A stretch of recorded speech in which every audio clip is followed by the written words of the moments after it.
No one seems to understand why I choose to be alone, why I choose to not fill what they believe to be a void. A relationship has never been a necessity in my life because no man completes me. I complete myself. I am comfortable in my loneliness, comfortable in my solitude. I am not looking for love. I am not searching for love. If it happens, then it happens. But if not, I'm perfectly happy being me all by myself. Thank you. So as you could tell in that poem, it referenced 3.5 years. Like I said, it's been almost 10 years now. I did finally get in a relationship after 6 years. Was in that for 2 years, and this is once again relevant. I am comfortable by myself. So, all right, this next one is called Nothing More Than a Prick. In my room, there is a shelf. And on that shelf sits a long row of distorted storybooks, written for my eyes and my eyes alone. Every line of every page dripping with the scrawled ink of a hand in motion. They're filled with the hopes and dreams that poured from my mind, pain and fear that bled from my fingertips, stained sheets of who I was and who I have become. I still remember the first thing I ever wrote. It was about my first broken heart, or at least what my 14-year-old mind perceived as heartbreak. I read all my stories a while back, and there were a lot of words masquerading as heartbreak in the pages of my early days. A lot of those pages caused me to cringe, like I cringe when hearing someone write with chalk, or the sound foam makes as it scrapes against the sides of a cardboard box, or even the thought of a nail file coming in contact with a nail. I cringed.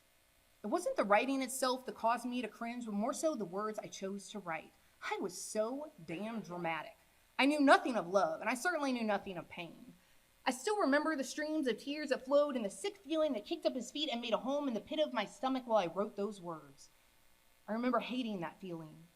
I remember wishing I could feel anything other than the heavy stones that weighed down my heart and gut. Who knew the flowing streams of tears in reality were only puddles? Who knew the stones that weighed me down were only tiny pebbles? Who knew I would one day envy feeling so strongly over something so trivial? I no longer feel as a normal person should feel. I no longer experience pain in the same way. My senses have been dulled down like the knife in my careless hands. It slides across my finger but doesn't break the skin because it lost its sharpness long ago. And just like the knife that doesn't cut, I'm surprised at the lack of feeling when someone tears open my soul. I'm surprised at the lack of blood on the cutting board. I've turned their weapons into useless utensils. They're incapable of causing me pain. The stones I swallow feel less than a pebble. And the rivers, they no longer flow. I can't even muster a mere puddle. My eyes have become tiny deserts that thirst for a drop of water to hydrate their barren ground. But the sun continues to blaze and the rain stays far away. I've cried vast oceans. I've been crushed and buried by mountains. I've been sliced and cut till I was a bloody mess. I've tasted hell. I've seen the devil face to face. He shattered my windows and entered my home. He's poured his flame straight down my throat, and I choked on the black smoke as the fire melted me from the inside out. No, I no longer feel pain as I should. It is now only a pinprick to my skin.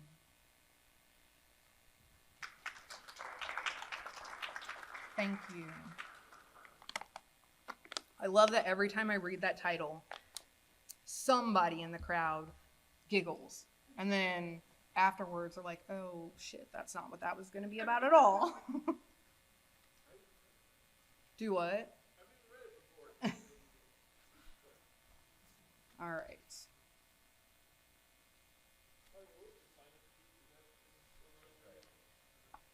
How many people we got on there? 4 people. Okay. This one is called I've Been Here Before. This is probably my most popular piece. This is one that got me that second place I was talking about in a poetry contest. I've been here before. And I'm just going to say this because there was recently a review somebody did, and they went into this big whole thing about all of this stuff that this poem was about, and it wasn't about anything that person was saying. So just for reference, this poem is about PTSD. I've been here before. Sitting across from you while you're dressed in matching green. Listening to the sound of your voice stringing together a long line of words that doesn't make an ounce of sense. Time, date, day, time, date, day. What's your name again? I try to find you, but you don't seem to be home. I've been here before, only it wasn't you, it was him. I've already heard the nonsensical ramblings of a mind that didn't belong. I've seen the vacancy sign flicker in a pair of eyes I no longer recognize. I've been here before, and it strikes a chord inside, one that's connected to the notes of fear and dread, their deafening as they course through the blood in my veins. Because you see, I've been here before, and it wasn't exactly here, but it was there. And it wasn't exactly your eyes, your words, your voice rambling incomprehensible nonsense. It was his. It's all just a little too familiar, though. When I see vacant eyes and hear the voice of nonsense, it makes you remember all too well. You weren't there, but he was, and his hand was wrapped around the stock of a pistol with his index finger resting on the trigger, all connected to the barrel that pressed against my head. And in his other hand, he held the knife that glistened in my line of sight.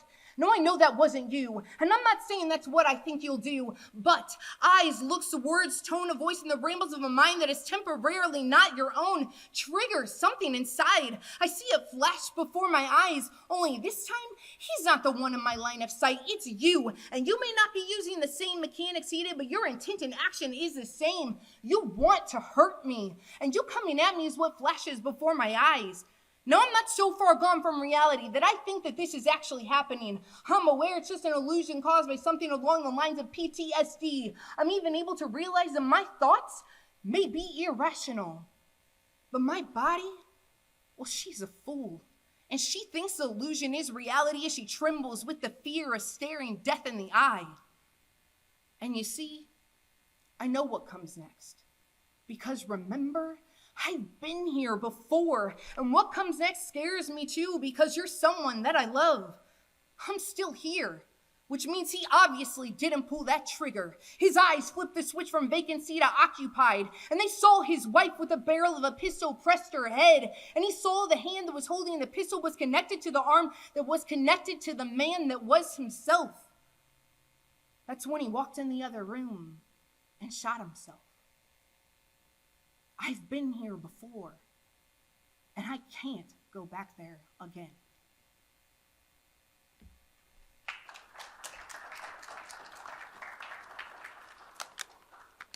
Thank you. So I'll do a couple more before we go into the open mic portion. Gotta kind of pick a piece to slowly bring us back down.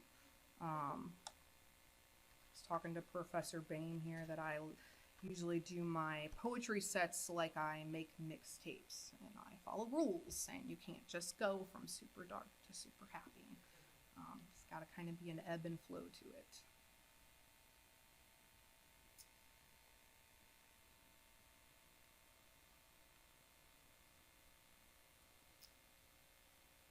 All right, do a couple short ones here.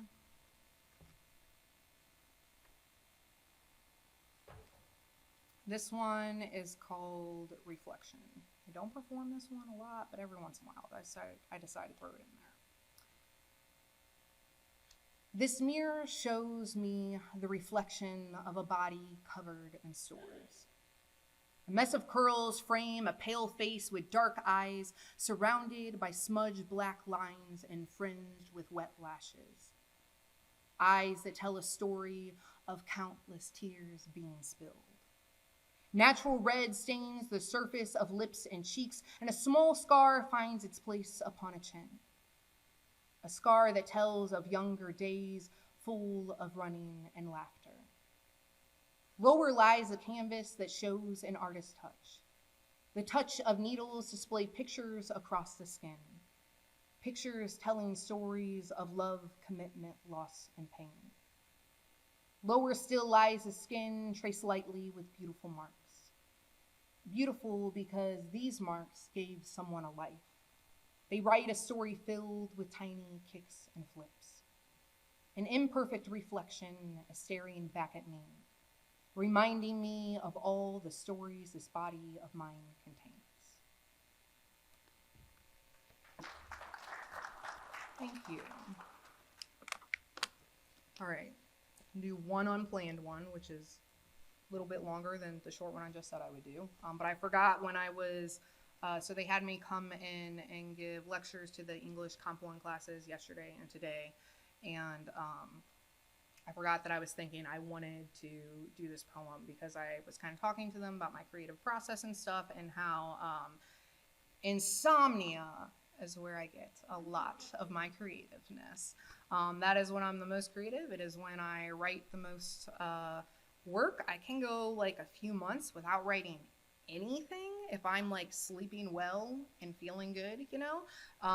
But it's not until that insomnia hits me where I can, you know, crank out 30, 45 poems in like a couple days. So, just find it in here.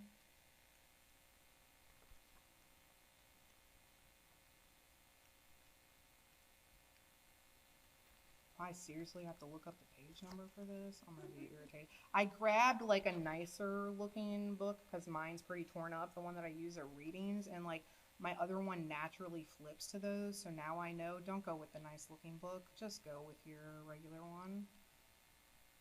Okay, here it is. So this one, and then one more. This one is called She Comes at Night. I have come to the realization that I have an enemy I've come to love, an enemy I miss when she leaves me, an enemy that hides her toxicity under the guise of lust. Her name, insomnia. You know how that saying goes, keep your friends close, but your enemies closer? Well, that's how I finally figured it out. You see, insomnia always keeps me close. So close at times it's hard to cope. You know how when you lay your head down on a pillow at night and within minutes you've drifted off to sleep? I lay my head down on a pillow at night and that's when I come awake. I toss, I turn, I'm hot, I'm cold, my foot bounces up, down, up, down, up, down, my legs shift back and forth, and I vaguely remember those commercials. You know, the ones about RLS. And I'm angry. I'm angry I can't find sleep as I stumble through the endless depths of restlessness. But then something changes. Insomnia is beguiling. She knows her way in because she knows what I want. She knows what turns me on. She softly caresses my mind, molding it into something she knows I desire. It becomes a train racing down the tracks into the darkness of the tunnels where my dreams live. The conscious, soul-aching dreams I crave. The ones that come alive in the wake of her existence. She injects their vitality in my veins and watches in fascination as they consume my soul. Isn't it strange that it's the dreamers that rarely sleep? Insomnia plays the friend part well, for when she's in my bed at night, she inspires me and wrenches my most authentic self free. She feeds me a lack of sleep that triggers my creative switch, clever thoughts I form into lines of poetry. My best work happens when she's lying down beside me. She gives me jolts of energy and fills me with something that seems a whole lot like motivation. She awakens my mind and gives me insights to new perspectives. She's the drug I've come to crave, for I feel the most alive when she's living inside. The problem is, insomnia always overstays her welcome. And just like a drug, eventually she leaves me feeling strung out. Someone once told me a human being could only survive 3 days without sleep.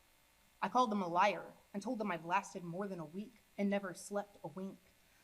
But in that time, I'm riding a high, aware that at some point that high will capsize. The energy starts to taper off, becoming something more like madness. Thoughts are no longer clever and they make less and less sense as the days drag on. My mind is foggy and overworked. I'm drowning as I gasp for sleep. I'm sinking, waiting for unconsciousness to save me.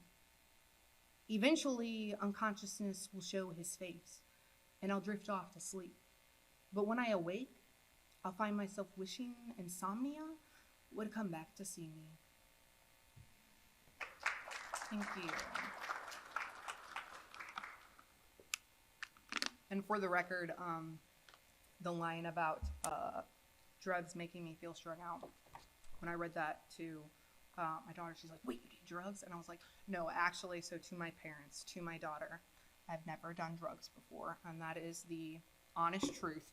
But I've seen enough movies and been around enough people that I know what it looks like when somebody's feeling strung out.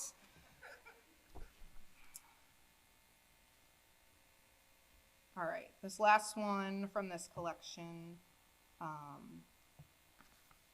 is called Restless, and then we will do the open mic portion, and then I'll close out with a little bit of I know I just released this one this week, but there's actually a second one that was supposed to come out with it, and so I'll read just a little bit of a collection that'll be coming out in the next few weeks. So this one is called Restless. I love life, and I am happy. In almost every way, I am content. And yet, I am restless. There is a fire burning inside that will not be tamed, a thirst that will not be quenched, screaming thoughts that will not quiet themselves. I am restless, restless for life, not the life I see everyone living, but the life in my imagination. I'm ready for imagination to become what is real and real to become a memory. I have this overwhelming urge to see things I've never seen, go places I've never gone, and do things I've never done. I want to see the beautiful, but also see the ugly. I want to go where life is easy, but also where life is hard and broken. I want to climb a mountain. I want to sail a boat. I want to dive in the depths of the ocean and jump from a plane as I float through the sky. I want to be a pirate. Can I please? At least for one day? I can't list everything I want to do because I want to do it all. I want adventure. I want experience. I want to be utterly exposed. I want passion, not mere satisfaction. I want to taste life in all of its flavors and choke on the endlessness of everything it has to offer. I am more than what you see. Hell, I am more than what I am. I was created for more than average, so average I will not accept. I'm done with the ordinary. Throw me into the extraordinary. Thank you guys so much. So I'm excited for this open mic portion. Maybe they'll change their mind. Yeah, so something, because there's lots of different types of poetry scenes. And when I first got I run one of the largest poetry scenes in St. Louis right now out of Spine Bookstore and Cafe. When I first started reading there, they had a different host, and it was very much of a more prestigious feeling. It wasn't so much for beginner poets. If a beginner poet maybe did get up, you could tell from some of the people in the room. So I took over of that scene in January, and I've worked really hard to kind of rebuild that into something that is a very opening and welcoming scene. And I'm so happy that we succeeded in that. And I'm telling you guys this because I don't want you to feel like you have to be a poet to do the open mic. You don't have to be. I told the students today in class that if you just write down like a clever quote, something. Come up with, if you can come up with anything, a poem, song lyrics. Did you bring some song lyrics? I was trying to talk them into bringing some song lyrics. Anything, get up on the mic and share it. Someone is here who I have encouraged and to get up on the mic, and she's a poet now. And she reads at a bunch of open mics, and she hadn't really written poetry before that. So I really like to have very welcoming opening scenes. You do not have to be experienced. You don't have to have intellectual poetry. I really like open format, come up on the mic and read something. So if you did not sign up because you feel like you're not a poet or you're not a writer, please do come up and share something. Even if you didn't sign up and after you hear a couple people and you're like, oh, okay, I feel a little more comfortable, just raise your hand and you guys can come up. And is anybody here from the afternoon English class? No? Oh, see, slackers. They didn't come because I made them do a writing exercise in class, and we came up with these where they pick a word and we wrote down all these different words and stuff, and I'm like, okay, now make a poem. And so they all wrote these, and it just turns out to be these sometimes really great, but sometimes outrageous poems. One of the words that one of the guys gave for today was twerking. So the word twerking was in every single person's poem. And I'm like, you guys should totally bring those tonight and read them. And they're like, yeah, I don't think so. Anyways, we'll go ahead and get started with our open mic portion. And this is being recorded, by the way, and it's going to be on our YouTube channel, after Jeffco YouTube channel, so if that makes a difference, if someone doesn't want to be on Don't YouTube discourage them. I know, I just thought you Jeez. should let them know before you put them on YouTube. We don't have a long list there. All right. Okay, cool. We got 4. Okay. Tom. And how do you say your last name? Gainey. Okay, so Tom Gainey. So everybody give it up for Tom Gainey. And you guys can feel free to share 1 or 2 pieces, 3 if they're short. So looking forward to hearing them.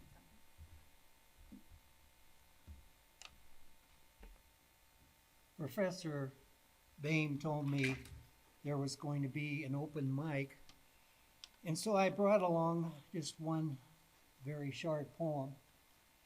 It has to do with an experience that a lot of us have where you had a very happy moment back when in your life, and every once in a while it comes back to you in memory, and you feel it. It's brought about maybe by a bar of music or sunlight on rippling water, or you're walking in the woods and all of a sudden it comes back to you and you feel it. So this is a poem that expresses what I just said to you. It's titled, Now Has a Shadow. Behind every happy moment, there is one that has come and gone long ago, and comes now as a shadow, as in another person's smile, or again in a group when the laughter has almost given way to silence. And you wonder whether it's the thing at hand you're smiling at now, or something from long ago, ever returning, the one happy time you feel all over the same old way.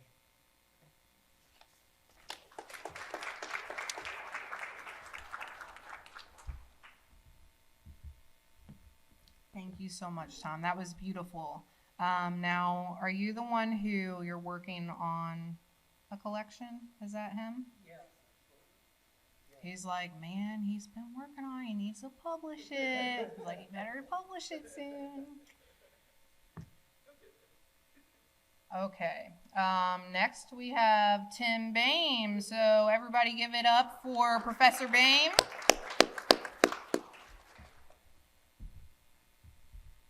I might have been called doctor and professor more today than in like 30 years of teaching. Because I always just say, I didn't get the PhD to be called doctor, so you can, Mr. Boehm. I even say they can call me Tim. Only one guy takes me up on that.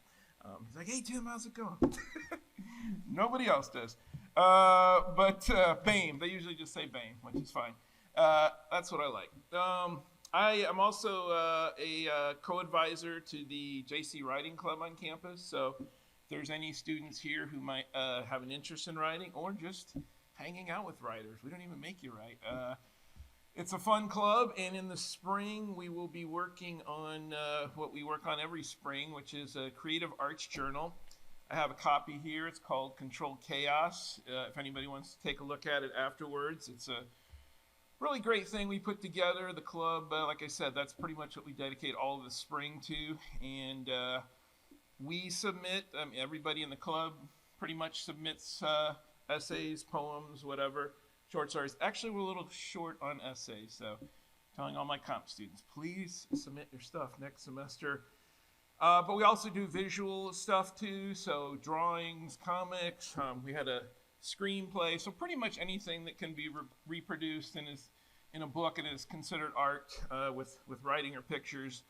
We're doing that. So I just would say, if you're a student here, even if you don't want to join the club, in the spring we're going to send out calls for submissions, and if you're either a student at Jefferson College or any kind of employee at Jefferson College, we would be happy to have your submissions.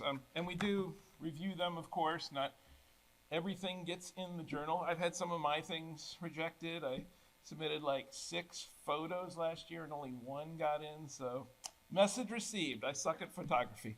But anywho, here's 2 poems. And the poems have been rejected too. I've been writing poems for a while, but some of them just are bad, so they let me know that. This one's called Not Us, and it was published in this past year's Controlled Chaos. Poor Tim's a cold. Gotta get a new coat. One that buttons or zippers. It was 80 degrees last week. Today it was 37. Fun with climate change. During a similar shift years ago, some lady in the library said, "I think we broke it." Meanwhile, I heard 1/3 of Pakistan is underwater. Still, we dither, drive monster trucks, and eat Big Macs. What else is there to do? Greta thinks we all suck, and maybe she's right. But we were born into this, and none of us asked to be. And we have bills to pay, and health problems, and high anxiety, and getting high to cope with high anxiety, and maybe a Big Mac or monster truck or a new cell phone or sneakers help fill the maw inside us.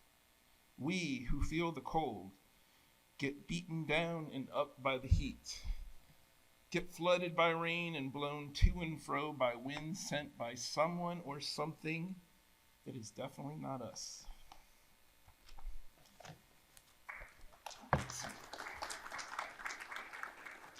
This second one is the only time I've used the strike-through function for a title. So I'm sure you're all familiar with the phrase day drinking. So it says day drinking, but then drinking is struck through, and the last word is thinking. So day thinking. What can you make of a day? Will this one be put down like so many before it? The sun rose, the sun set, you worked, ate, watched some TV, and slept. Maybe you have a pet. Did you save the world today? I have nothing left to say. Some days the sun can't decide if it wants to shine, and some days I can't either. Or I want to, but I can't find the rays to blaze. We're told to be grateful, but what is gratitude?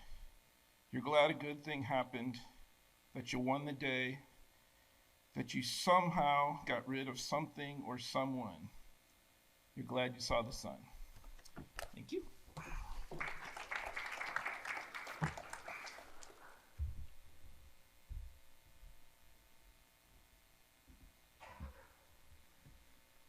Thank you, Tim. And what he was saying, he even had some poems rejected. As a writer, you just have to get used to rejections. I mean, happens to the most famous writers. So, not a big deal. Right? Exactly. So he didn't like that one. And that's a lot of it when you're submitting to literary magazines, online journals, and everything.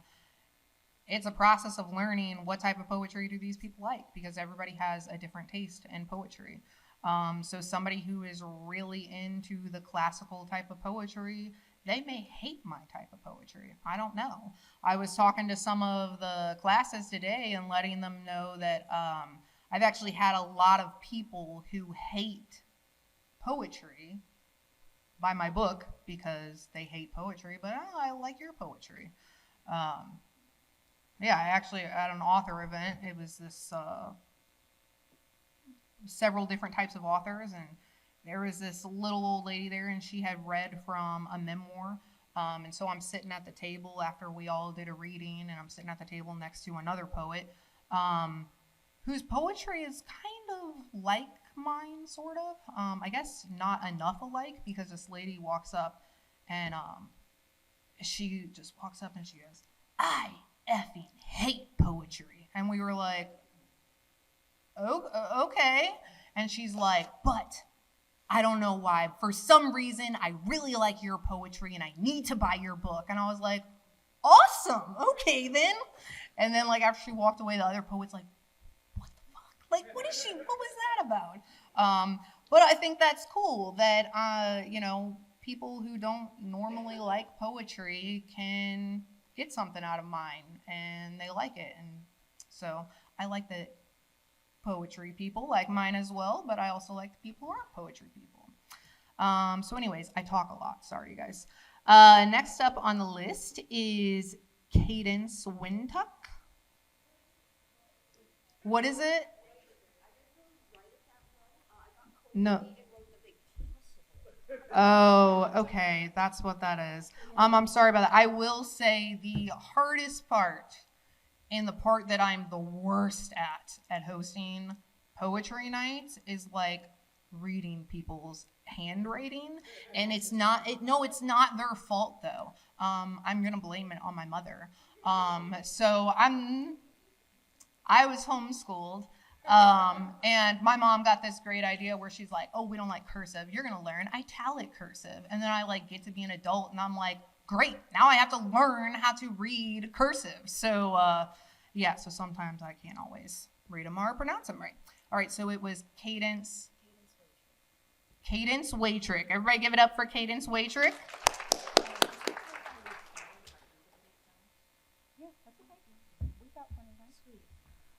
I'd like to make note, I have spoke publicly. I am not a public speaker. I don't make a regular occurrence on this.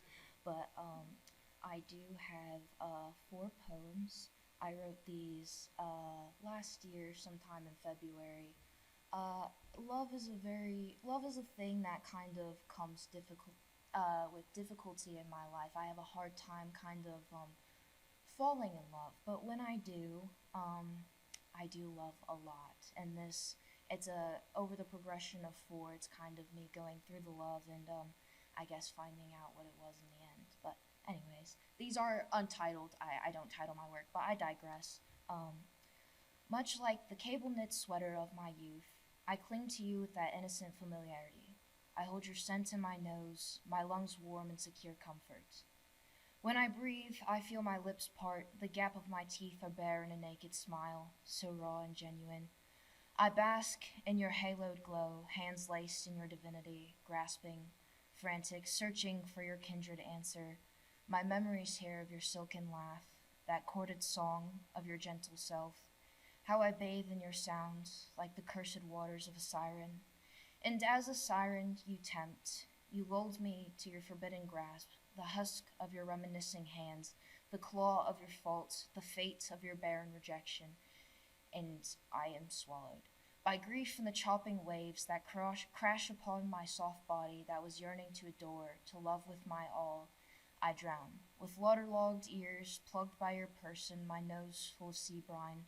I die, my heart shriveled because, in the end of the all, I'm a loathsome sailor, and you are my enchanting siren. 2 polar opposites, fated to crash and maul and burn. That is poem number 1. Thank you.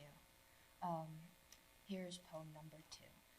I feel as though my heart was left at that art museum, framed alongside the statuettes whose eyes reflect my anxious longing, their gentle craftedness matching my sweaty palms and nervous hope, the tremble of my palpitating heart as I yearn, the uneven quiver of my lovesick smile for yours to match. I think when we left, we forgot one thing. It was not the keys to the car, it was not the frothing latte that I bitterly drank, and it was not even anything that either of us could have remembered until it was far too late. My love. But that's okay. Perhaps if my adoration is framed alongside the masterpieces that have indulged others for ages, they may fall onto the same revelation as I, and all of what I chose to love about you.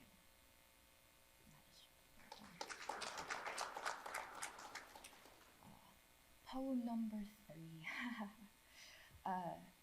Love. Love is the prison you personally place yourself unto, meticulously close and lock the door and throw away the key. As I sit upon this dusted floor, my gaze tailored to the moonlit sky, painted with brilliant stardust, but with as much as I look, I can only see your eyes, the reflection of your gilded glasses, the twinkle of your eye. I rest my head into my olden hands, aged by the time I have bore, and I fall limp into the pit that has formed into my stomach. I am a lover, yet who is to love me? Who is to look upon the galactic sky and see my harrowing stare? Who is to look at carved marble and imagine my silhouette? Who is to envision my hand in theirs, feel the beat of my heart in the confines of my chest? Everywhere I see you. You are the ghost of my nights and days. Your shadow presides over me, and I try to hide within the darkness, bask in the idea of you. Love is so kind, so breathlessly stunning, yet so cruel. I hold my heart out to you, my warm blood dripping from my grasp, and you look to it emptily. I can only reminisce. So as I sit amongst my prison wall, I ponder in my deepest revelations in all I've ever known, and wonder what it is to be loved. And then I'm going on to poem number 4, and then we'll be closing up. Anyways, Siren, alas, fate has it we meet again.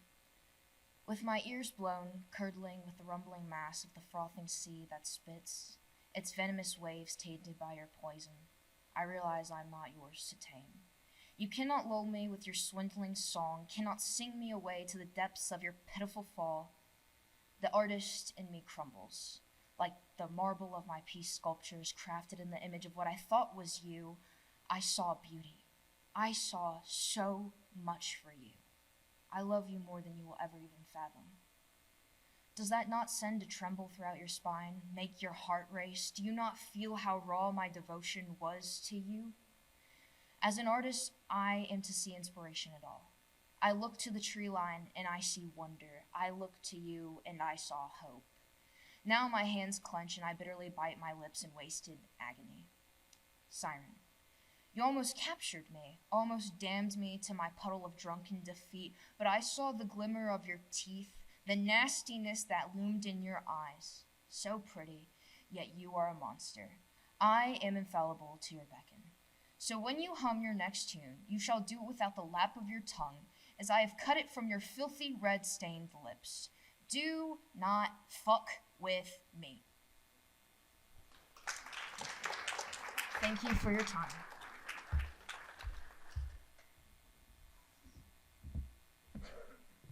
Thank you, Cadence. I really enjoyed those, so I'm really glad that you decided to read after all.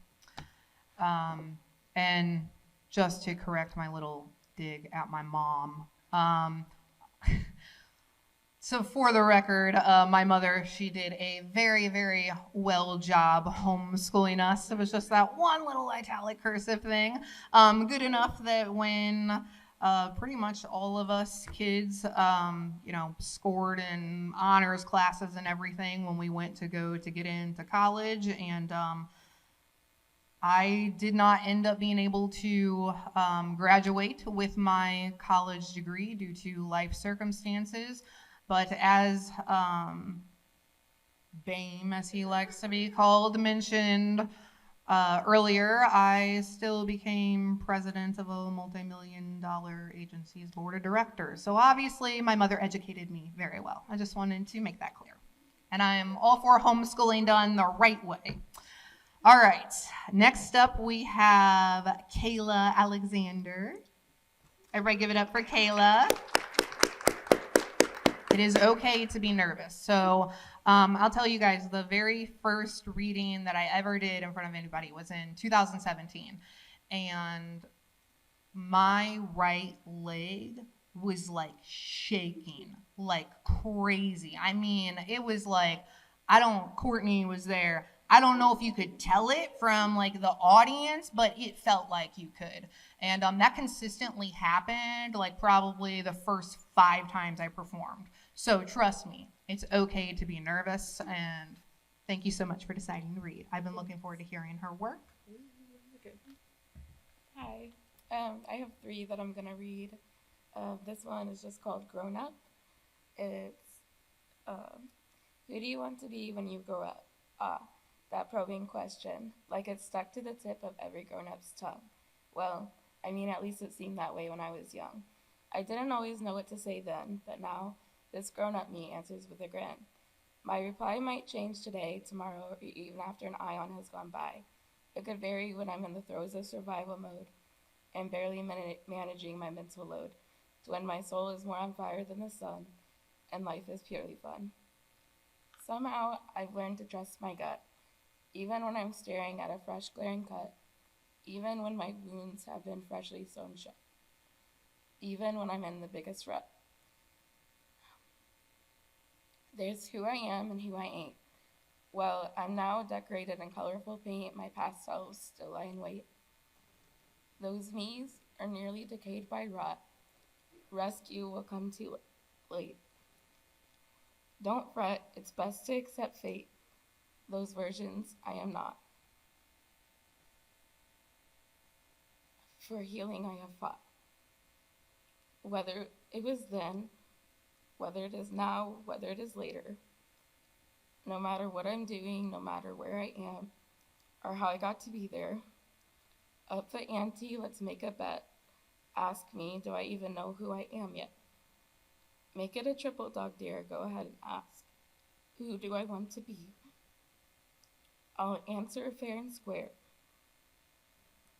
Right as rain, sweet as cane, it's undeniably true. I at least know that I'm not meant to be you. I suppose that leaves me.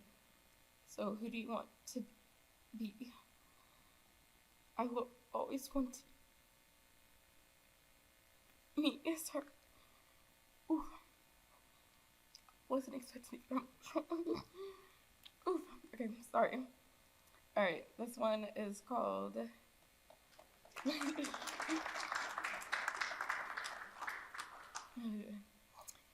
This one is called Bad Day. Ooh, okay. Is it? Because I'm shaking.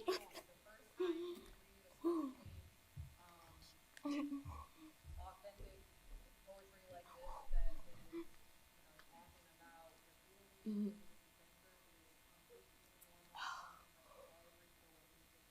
Okay. Okay.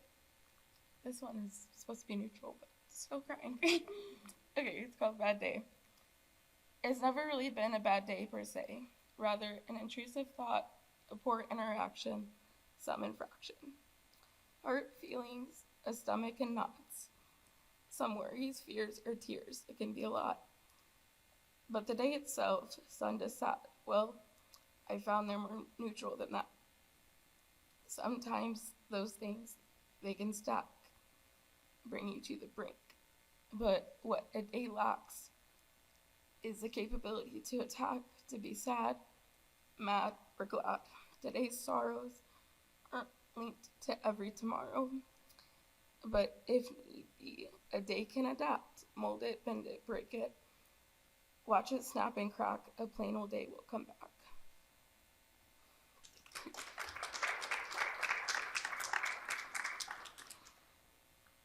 Whew, okay, this one, I'm trying to get my breath. Whew, okay, this one is called Evolutionary. Ions ago, I was a fungi spore. I've been a liquor pour, little carbonation bubbles in your drink. I've been a dirty sponge in the kitchen sink. I've even been the thought that you think. I'll absorb the mess around us, no need to make a fuss. I'll even take the pain, anything to keep you sane. When the sun is too hot, I'll be your shade. I'll be the currency that you need paid. Don't worry, I can handle quite a lot. I'll be the spring breeze and the reason you sneeze. I'll be the lyrics that you sing and the tug on your heartstrings, or a gentle sting. I'll be a white lie, a ray of sunshine in the sky. I'll be the sparkle in your eye or the sobs when you cry, a pair of shears to trim the fat, or a guttural yell in an empty field, or a soil freshly tilled. The sound of a well-timed bell, your secret keeper, when you've asked me not to tell. I'm able to switch gears, just let out your tears, your dreams, your fears. I'll be the tune that keeps you humming. I'm the curve of a nice bum. I'm the feeling after coming. I've been not much to say. I've been constant chatter. I've been your bonus pay. I've been a short and long day. I've been your clock ticking. I've been trauma. Hell, I've even been a llama. I'm the scab you're picking, the plan that's actually sticking. I am the stream of water you use to clean, a tree on which you lean. I can look like various faces. I am your shoelaces. I can be the hydration against your lips, even the sway of your hips. I'll be a person, a thing, or a place. Proper timing, a beat, some space. A feeling, healing, or the energy that leaves you reeling. Everything at once or nothing at all. That's your call. I've become a blade of grass. I'll be that pain in your ass. I'm being me, alas. I've been every color in a reflection of glass. I've been a small piece of twine or a healthy glass of wine. I've been the wings of a butterfly, bird, and bee. I've been the waves crashing at sea. I've been a sandy shore, the hurt that leaves you torn. I was a frog on the edge of a pool. I am a rock that's really cool. I am the toadstool for a snail. I've been the carrier's mail. I've been the sailor ready to set sail. I am every single link in action so minute you'd miss it if you blink. I'm the rough draft and the final edit. I can move through every dimension, travel as any form. Solid, liquid, glass, I am simply matter. I'm a shape shifter, a smile lifter. I just want to keep you safe. I'm a witchy bitch that scratch you can actually itch. But do not tell. If you sound the warning bells, I'll lose my ability to do magic spells. People like me have to stay hidden. Honestly, I'm anxiety-ridden. I get obsessive because I care so much, yet I worry if I'm overloaded, I'll lose my touch. I am meant to blend. If I didn't, I could not transcend. So who am I? No need for that worry. Just know I'll be what you need, and if you see me, follow my lead. Thank you.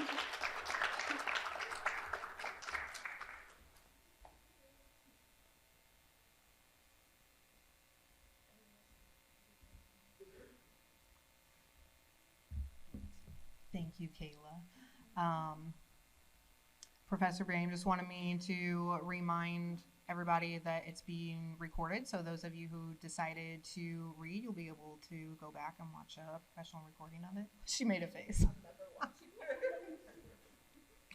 All right, so I think we have a couple more that have been brave enough and kind of whispered over to me.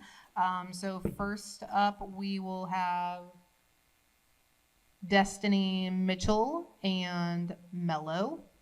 So I give it up for Destiny.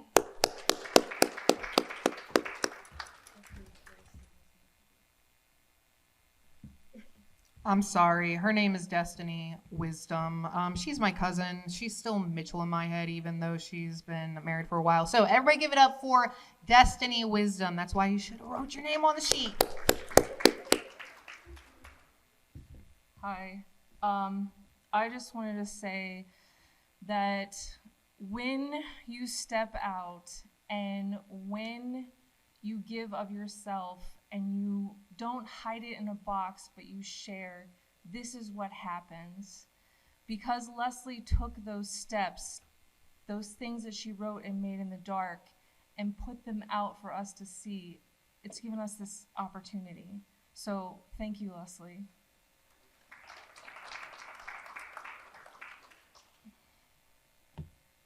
Also, I'm not a poet, I'm a painter. Art or fault?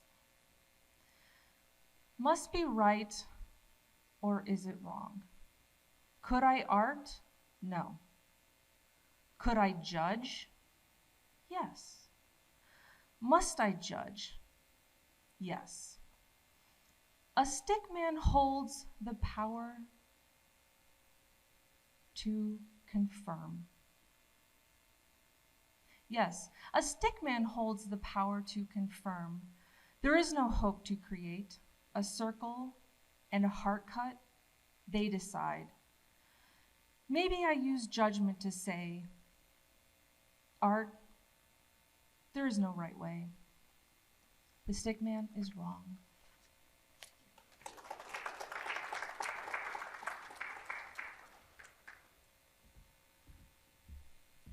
Thank you, Destiny. That's like the first time in, I don't, forever that I've called her by the wrong last name. So, of course, it had to be like on stage, it's being recorded, whatever. All right. So, last up is Jen Decent. So, everybody give it up for Jen. And this is the poet that, so this is actually, my last name, married last name is Deason. I published under Lesley Day because I was first published as a teenager, and that's my middle name. But Jen is my husband who passed away, his aunt. And we've remained really close, and she came to my readings a lot, and she started writing poetry. And so then I had to kind of talk her into getting on the mic, but she does open mics pretty regularly now, so that's awesome. So, okay. Everybody give it up for Jen again. Thank you. So none of mine are super long. They're short. I don't title anything. Some I do, some I don't. Here we go. When the sun fades into the night and the night slips into the darkness, will you still be there? When the sun rises anew and the light starts to shine down, will you still be there?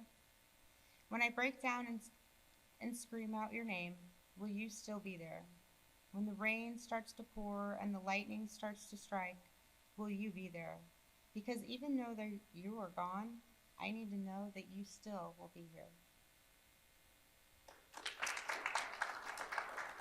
Thank you. This one's just kind of a goofy one that I just wrote. I have no idea what I was thinking. Down and out, nobody knows. Up or down, just stuck in the crowd. Patiently waiting or quickly going insane. Left or right, they all look the same. Pieces of the puzzle dropped in at the wrong spaces, desperately searching for those familiar faces.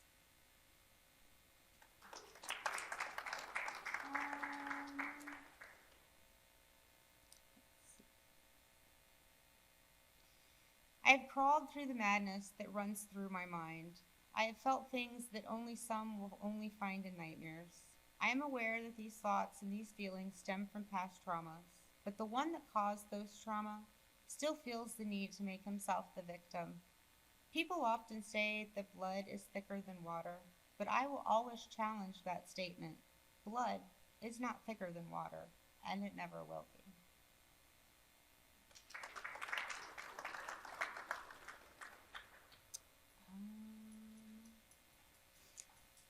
This one is called The Lady That Came. You want to play that victim? You want to feel that pain? I'll flip the script around and I'll show you what being a victim is about. I will burn that pain into your flesh like a branding iron on a rancher's steer. I will stand before you and ignite that spark that steals your soul. You want to play that game? You want to stand in my shoes? My flame may snatch you in your slumber and leave you without breath. Walk with me 1,000 miles, and I will show you what being the victim is. For what you claim as a victim is nothing more but a liar without care or fear, who brings her smell of drama whenever she comes near. And then I'll do one more.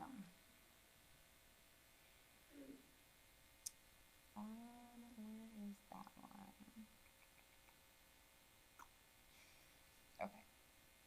Death comes and she spares no prisoners.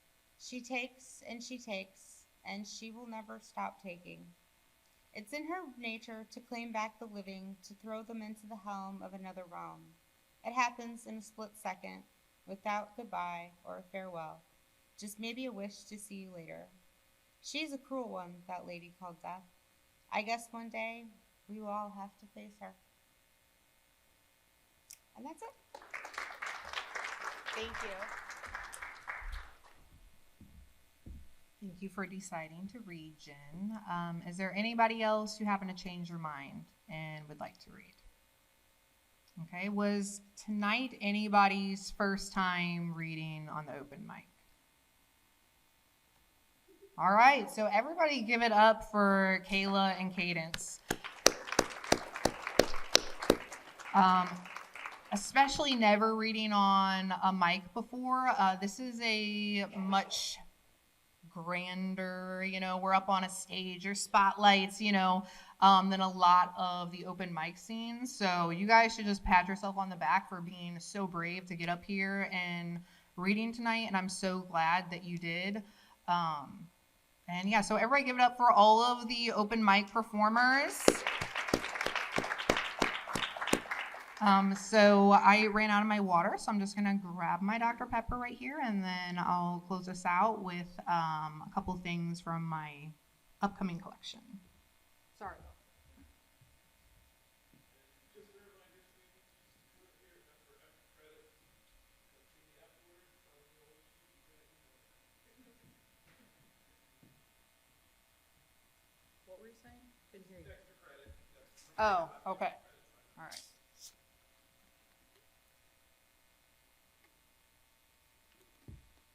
Okay, so this upcoming collection, like I said, will be out within a few weeks. I was kind of asked to write this one. So the agency that I'm the president on the board of directors for is a community action agency.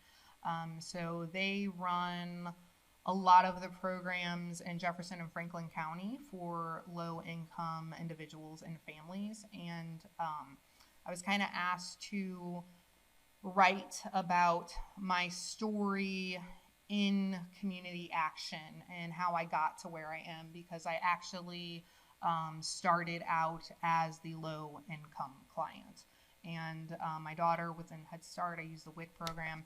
And the Head Start program is very cool. It's an early childhood education program. It's a national program.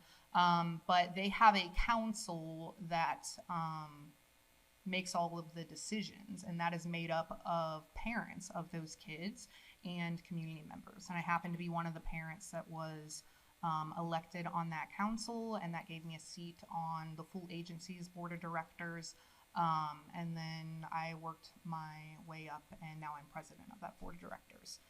So this is just, so this one was actually, it's a one piece, but it's many different sections. So I'm just gonna kind of pick and choose a few sections to read from that to close us out tonight. So the name of this collection is Impact, a Woman's Story from Surviving to Living. And this first part is the beginning of it. I stand before you as a woman who has lived an unexpected life I never could have imagined. My childhood, a picture-perfect replica of the definition of healthy normalcy, led to a life that could never fit within the confines of normal living. A life so much bigger and so much more, in some of the best of ways, but also in some of the worst of ways. Ambitious dreams trampled by the reality that college degrees do not always lead to jobs, and minimum wage is not a wage of living. I stand before you as an unashamed college dropout. My husband's degree led to unemployment due to not enough experience or overqualified. And as application denials filtered through his hands, the hidden faces of the mental illnesses he battled soon came out to mock him and laugh in the face of his perceived failures. I worked 7 days a week while trying to pass college classes as I scraped together dollar bills from 2 different jobs, trying to find enough to equal the amount of survival. Something had to give. and classes do not pay bills. So my college degree took up living in the residence of maybe someday. I stand before you as the mother who set her pride aside and walked into a WIC office holding my child in my arms, asking if they could help. Because although I had been able to make the dollar bills equal the amount of surviving, I knew our level was poverty, and I was desperate to relieve the financial stress of counting pennies and the echo of failure shining through an educated man's eyes as he continued to battle the faces of the mental illnesses that mocked him and laughed at his perceived failures. I stand before you as the wife and mother of a young family that managed to move from surviving to living. A family of 4 now living happily in the home they purchased and owned. And although the man still battled the faces of his mental illnesses, they often hid beneath the medications taken to drown them. And when they came up for air, they were unable to mock him, for he had succeeded in giving his family a better life than he had. I stand before you as the child who lived that replica of healthy normalcy, who grew up to marry a man whose childhood was anything other than picture perfect. A man who took pride in the fact that his daughters were loved correctly, that they never endured the fearful trauma of abuse or neglect, that they had bellies filled with the warmth of homemade meals instead of hunger pains, locked cabinets, and the memory of a mother who wouldn't wake up to feed him, and a father that was never home.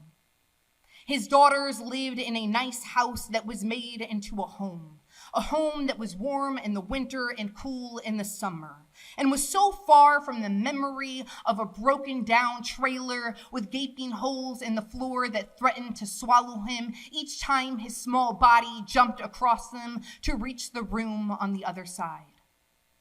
So far from the memory of a grandmother coming to rescue him so he could be warm and full, if even only for a short while. These faces could not mock him because he succeeded in providing a life to his children they didn't need to be rescued from, and being the kind of father he never had but always wished for, and marrying a woman who would be the kind of mother he used to dream of having. His children would have parents who were present every day and loved them beyond any amount that could be measured. Parents that supported them and protected them with every ounce of their existence, even if that sometimes meant setting the prideful emotions of an adult aside to give them everything they needed. And that was the biggest accomplishment he could ever wish to make.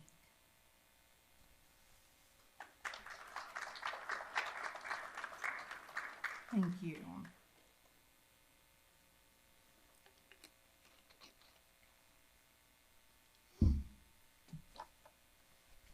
I like to read that section and then that other poem, Comfortably Alone, because sometimes when you hear some of my work, you may just hear of that traumatic event that happened and judge my husband based on that one traumatic event.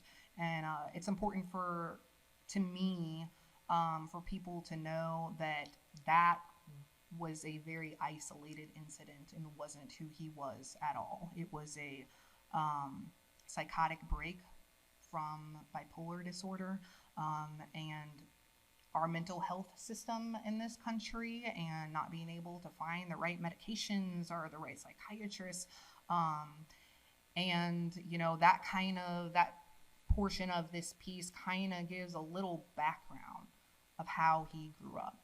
So a lot of people, they ask me, how are you so okay after everything that happened to you? How are you so stable and mentally healthy? And I think it's important to remember that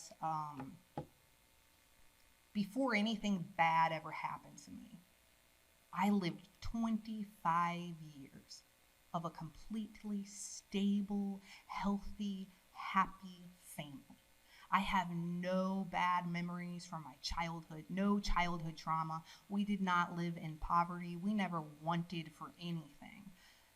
So I had 25 years of a foundation on living a healthy life and learning how to be mentally healthy and not having to grow up struggling every day. And I think a lot of times people forget that that plays into issues that people deal with as adults. And obviously that very much played into my husband's mental health issues. So I just wanted to say that right there. All right, a couple more pieces from this one. Make sure I have them in order. I forgot to use your stapler there. Okay. All right. So this is, like I said, that it's one book and it's one collective poem, but it's kind of broke up into different sections. I stand before you as the woman who was judged for numbingly going through the motions a young widowed mother is told to do. Sitting in a Social Security office, I sign the dotted lines that grant my children their young father's death benefits and gratefully accept their promise of checks that will help keep a roof over my children's heads. I walk into the once familiar WIC office I haven't needed to step in for quite some time. I sign the dotted lines and I gratefully accept their promise of checks that will help me put food in my children's bellies. I spend hours upon hours on a phone in an attempt to get health insurance for my children because that was lost along with their father and his job. A year later, I finally gratefully accept their promise of coverage that will provide my children health care. A man hears of me receiving Social Security death benefits and tells me to go get a job and stop abusing the system that takes money from his paycheck to pay my bills. A cashier is angry at the sight of WIC checks organized on the conveyor belt beside their matching items and complains to me about being one of those people. A married, wealthy woman tells me how lucky I am that my children receive free state coverage and I don't have to pay the high price of health insurance.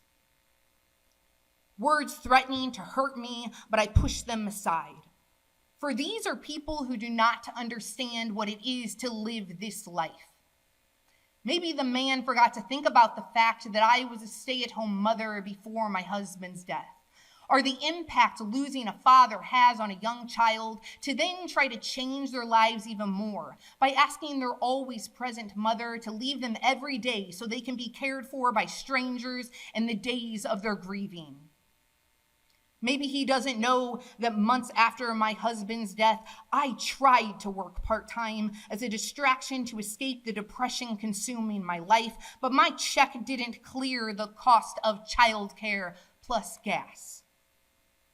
The angry cashier obviously knows nothing of those people and is void of the knowledge of what it is to have a stable life crumble to pieces as you struggle to survive. She does not know what it is to have no option but to ask for help. I wish the married, wealthy woman knew that lucky is not the life I live, and luck is the furthest thing from my reality. I still question how she could look at me and think that I am lucky. I would give up any amount of benefits received in exchange for my husband and the life I used to have. Why can't people understand that these so-called benefits that have been bestowed upon myself and my children have already been paid for by the high set price of an actual life? Can't they understand that all of these other so-called lucky people's benefits have been paid for by the price of struggling? The price of barely surviving, the price of living in poverty, the price of hungry mouths and empty bellies.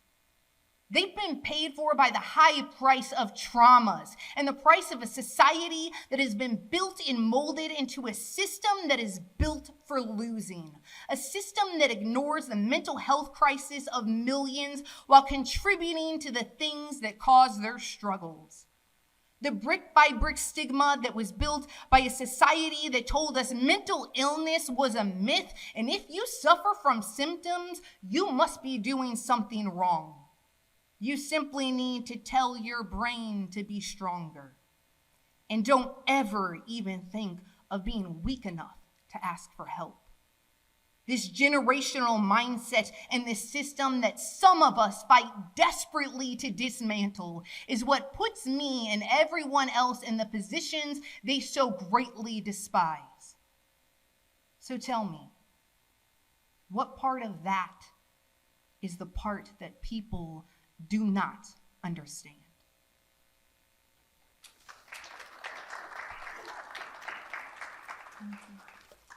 And yeah, just a reminder, you don't know what somebody's been through in their life or what they're currently going through.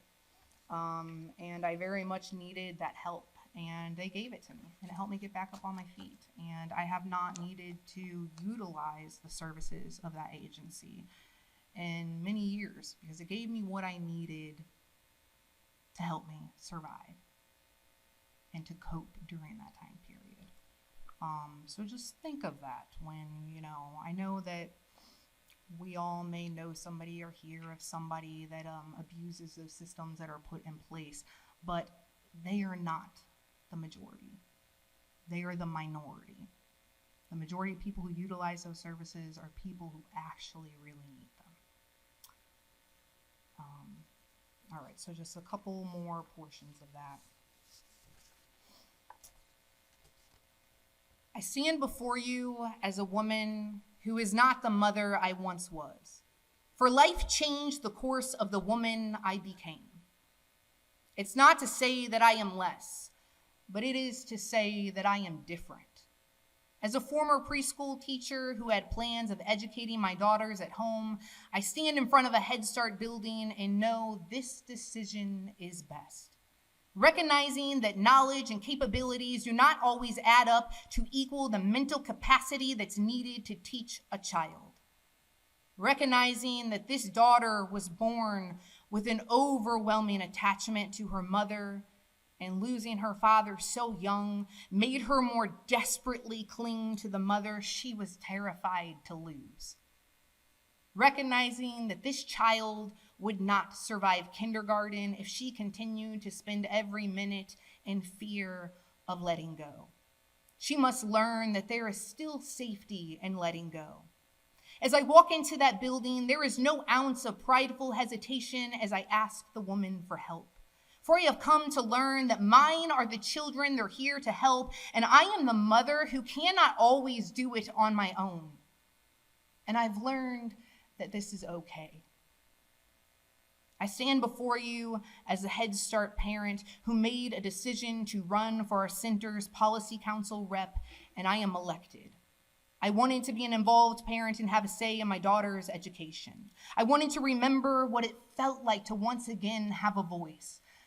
For tragedy is an expert thief of voices and can make you forget you ever even knew how to speak.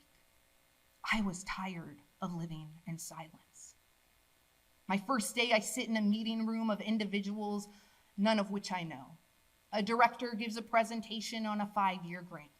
I know nothing of grants and very little about the Head Start model. I am most likely expected to sit here quietly and learn.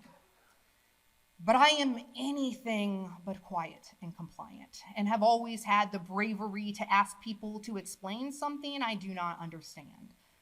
I do not believe I have ever lived an unopinionated day. And so I questioned, in order to understand, and at times because I did not necessarily agree. I posed thoughts and opinions, and I swear that director looked excited. So that's the ending of that part. You guys didn't have to clap after every part. So when I'm switching, there's pieces, whole portions in there that I'm not including. So this is kind of jumping ahead just a little bit. And I just have 2 short sections here left. I stand before you as a woman who was elected as the Policy Council Chair, which immediately gave me a seat on the Community Action Corporation's Board of Directors. I now sit in 2 types of meetings as a brand new rep, trying to figure out what it is I'm doing. This boardroom feels much different than the room I sat in before, surrounded by other parents who were my peers. In this room, I am an unemployed, low-income, college dropout, single mother, and I wonder if they can tell. Sitting at a table surrounded by judges, doctors, accountants, elected community officials, as well as other types of professionals, the prick of intimidation threatens my skin. But intimidation is not an emotion I recognize, for I am aware that education is not the equality of intelligence, and a wall that lacks a framed degree is not an indication of my intellect. I have a voice that is loud, opinionated, intellectual, and demanding to be heard. This voice of mine has a purpose that is just as important as everyone else who speaks. And to my surprise, the people who sit among me at this table seem to all agree. I am no less. I am their equal. My voice is a voice they value, and my voice is a voice that will be heard. I stand before you as the president of a corporation's board of directors. The same corporation who gave me help when I was struggling and never judged me for not being able to make the ends meet or make dollar bills equal the amount of survival. I am the client that went from surviving to living, the client who was given a voice to speak loudly, the client whose confidence in my capabilities was nurtured, the client that was never looked down upon, never judged, never made to feel that I was not enough. I am the client who was believed in every single step of this heartbreaking, messy, beautiful life of living. Know that I am the client that proves your actions make a difference in broken and shattered lives.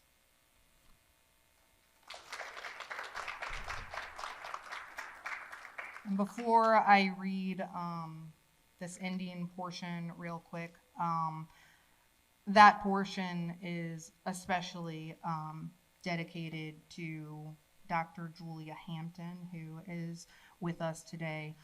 She was actually the president on that board of directors before me. And a lot of what was in that was a lot of her nurturing me and encouraging me and helping develop those, giving, and trusting me. Anytime I still call, she's not even on the board of directors anymore. She made me take over, but sometimes I still call her and she's always like, whatever you think is best, whatever you think is best. And she doesn't do it in a way to where it's like, I don't want to listen to this, Lesley. It's helping me build that confidence that, even though I came from what I came from, I can still make those very big decisions. So thank you so much, Julia. Do what? Well, thank you. And she was not the only one. The whole board of directors was amazing, but she was the special one on there for me.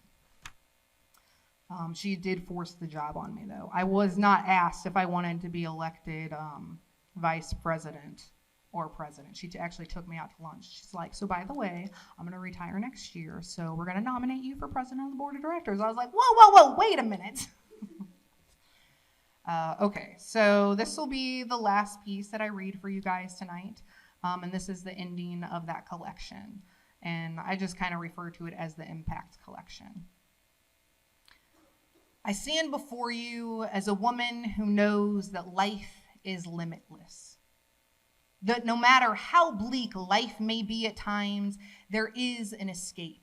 But you have to put your pride aside and be brave enough to take it.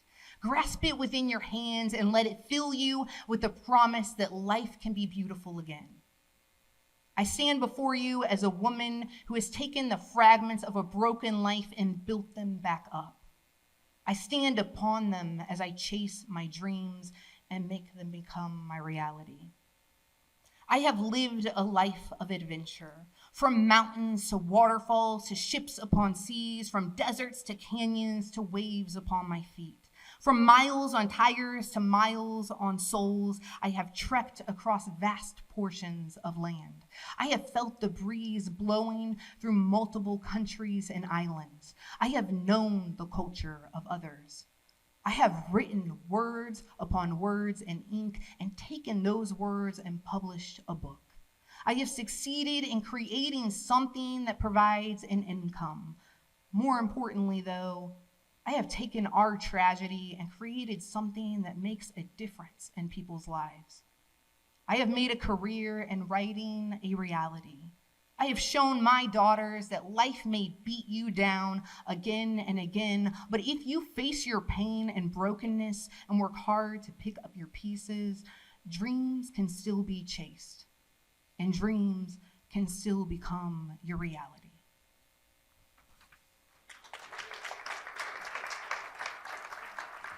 Thank you, everybody, so much. I was so excited and shocked to see familiar faces that I have not seen in a long time. And I'm still really shocked when I go in spaces and I don't know most of the crowd.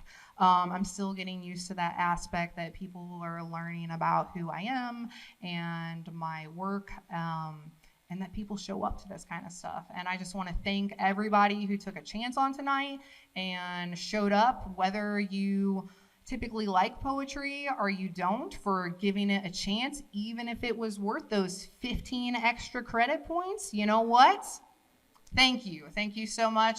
You guys were a great audience. I do want to thank, I call you Dr. Bame because I just learned he was a doctor the other day. Because he doesn't, make a thing about it or anything. Like when I was a student, he just had me call him Bame.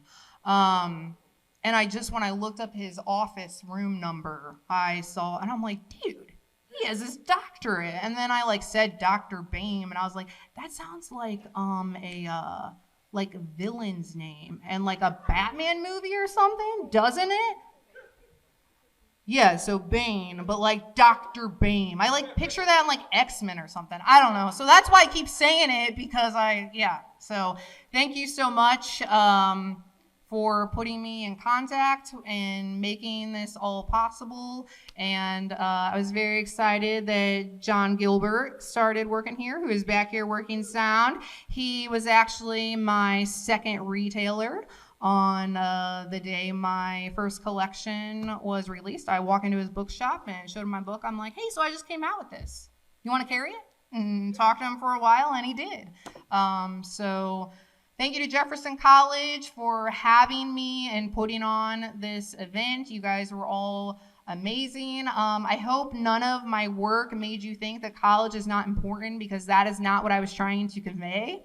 Life made it happen to where at that point in time I wasn't able to get my college degree. I tried to go back in 2015. I made it one semester, and a chiropractor tore my vertebral artery, and I started having a bunch of strokes. So once again, life was like, not yet. But I'm 6 credit hours away. 3 classes I need.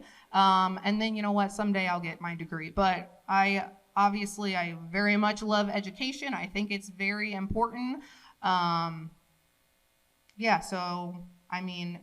Writers, I feel like writers are typically into education. I did not go to college because I didn't like it. I was the nerd who liked learning new things. So just wanted to say that, because as I was reading that, I was kind of like, oh, I'm performing this in a college. I hope people aren't hearing this and being like, oh, I should drop out. I don't need to go to college. No, don't do that. Please don't do that. So I will still be around for a while. I'll be at the table over here if anybody would like copies of my books. I do have one other collection, but you order it through me because I hand make those, and I sold out of my first printing, so I'll be doing a second printing. And that's a totally different type of poetry. It has a lot of history to do with St. Louis. It's a collaboration project that I did with artist Lisa Collins from New Zealand. She did 7 gorgeous paintings on the issue of abandonment in St. Louis. And then she asked me to write poems for each of those paintings, and we had a big art show and poetry reading. So that collection is from those abandoned spaces perspectives. It pulls in some, made up creativity, but a lot of history is pulled into those. I lost sleep for weeks researching those. So that collection is available to order as well. And then of course I have these two. I also I opened my own publishing company. I am launching that publishing company, Ink Soul Publishing, hopefully in December or January. So any of the writers and poets that read tonight, if you are interested, we will, you can get some information on that, and I will be having open submissions sometime soon. So I can keep in touch with you about that. Any questions or anything? All right, can we do one last thing? So everybody stay where you're at, because this just looks so awesome. You guys did such an amazing job. I think it was Rebecca's idea, with this whole setup. When they told me about it, I was like, this is so cool. So everybody, you just look so amazing from my point of view. So I'm gonna ask you to kind of take a picture of me with the crowd, if you don't mind. Do you want to use... Do it from this angle. I don't know where exactly I should stand, but... I know, it's like, here, I'll There we go. Everybody smile. Take one more, I don't know, a different angle here. I hope it comes out. Cool. Thank you guys so much. So I'm starting to get a little famous, but I'm not so famous that I'm like, oh yeah, big group of people, whatever. I'm like, no, take a picture. This is so exciting. When I saw the billboard, the Jefferson College sign, I walked into my kids' dance class. I dance here at Jefferson College, and their dance teacher was like, oh my God, you're famous. And I'm like, what are you talking about? And she's like, your face is on the billboard. So when we left dance class, it was like completely dark. I pull over. We're like waiting for it to come up, because it's got to go through the slides. And then the kids start screaming and they're running up to it and we're taking pictures and stuff. We probably look like a bunch of lunatics. So yes, my work is getting well known. I'm getting a little bit more famous in this area of the world, but not so famous that I don't get excited about seeing my face on posters and stuff. And on the sign there, I'll be the weirdo out there taking pictures with that sign. So thank you everybody so much for coming out tonight. I really appreciate it. And like I said, I'll be over here and mingling around talking. So, all right, thank you.